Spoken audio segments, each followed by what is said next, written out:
Hello mga kabayan, kumusta kayo lahat? Welcome back sa ating channel. Kung bago ka lang dito, huwag kalimutang mag-subscribe at i-like ang video na ito para updated ka sa mga travel tips at impormasyon para sa ating mga OFW.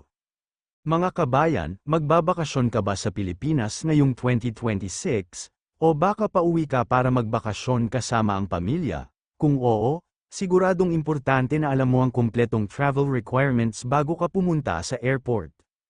Kaya sa vlog na ito, pag-uusapan natin ang kumpletong requirements ng OFW na uuwi sa Pilipinas, mga dapat ihanda, at mga tips para hindi ka ma-offload o ma-delay sa airport. Kaya kabayan, bago mo isara ang maleta mo, siguraduhin mo munang kumpleto ang mga dokumento mo. Simulan na natin. 1. Passport. Unang-una sa lahat kabayan, siguraduhin na may valid passport ka.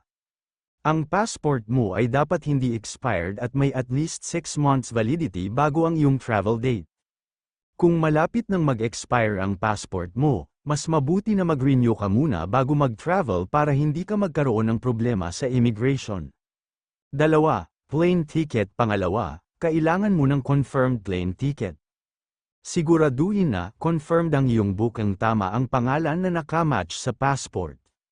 Alam mo ang iyong departure at arrival schedule. Maganda rin kung may printed copy o screenshot ka ng iyong ticket para madaling ipakita sa airport kung sakaling kailanganin. 3. OEC, Overseas Employment Certificate. Isa sa pinakamahalagang dokumento para sa OFW ay ang OEC o Overseas Employment Certificate. Ang OEC ang magsisilbing patunay na legal na OFW ka. Kapag may OEC ka, exempted ka sa travel tax, exempted ka sa terminal fee. Pwede kang kumuha ng OEC sa Polo Office DMW website, online appointment. Siguraduhin na valid ang OEC mo bago ka bumiyahe. 4. Work visa or residence permit. Kailangan mo rin ng valid work visa o residence permit mula sa bansang pinagtatrabahuhan mo. Halimbawa kung ikaw ay nasa Middle East tulad ng Oman, Saudi Arabia, UAE, Qatar, siguraduhin na valid pa ang iyong visa para hindi ka magkaroon ng problema sa pagbalik sa trabaho pagkatapos ng bakasyon. 5. E-travel registration. Isa pang requirement ngayon sa Pilipinas ay ang e-travel registration. Ito ay online form na kailangan mong sagutan bago ang iyong flight. Dito mo ilalagay ang personal information, passport details, flight details, address sa Pilipinas. Pagkatapos mong mag-register, makakakuha ka ng QR code.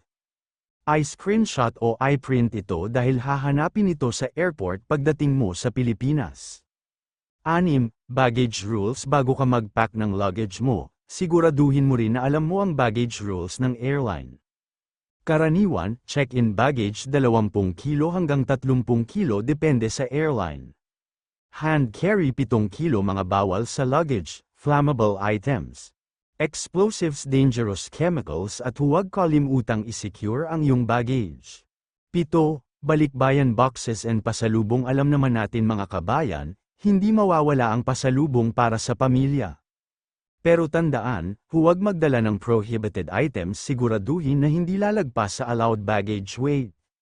I-declare ang mga items kung kinakailangan. 8. Airport tips for OFW. Para maiwasan ang stress sa airport, narito ang ilang tips. Dumating sa airport 3 hanggang 4 hours before flight.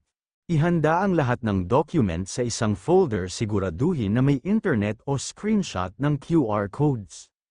Sundin ang instructions ng airline at immigration. Mga kabayan, alam namin na hindi madali ang buhay OFW, marami tayong sakripisyo para sa ating pamilya.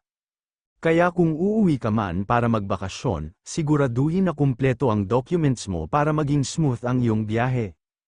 Ang pinakamahalaga ay makauwi tayo ng ligtas at makasama ang ating mga mahal sa buhay. At yan mga kabayan ang kumpletong travel requirements para sa OFW na uuwi sa Pilipinas ngayong 2026. Kung nakatulong ang video na ito, huwag kalimutang i-like, mag-comment at mag-subscribe sa channel. Maraming salamat sa panonood at ingat sa biyahe mga kabayan. See you sa next vlog.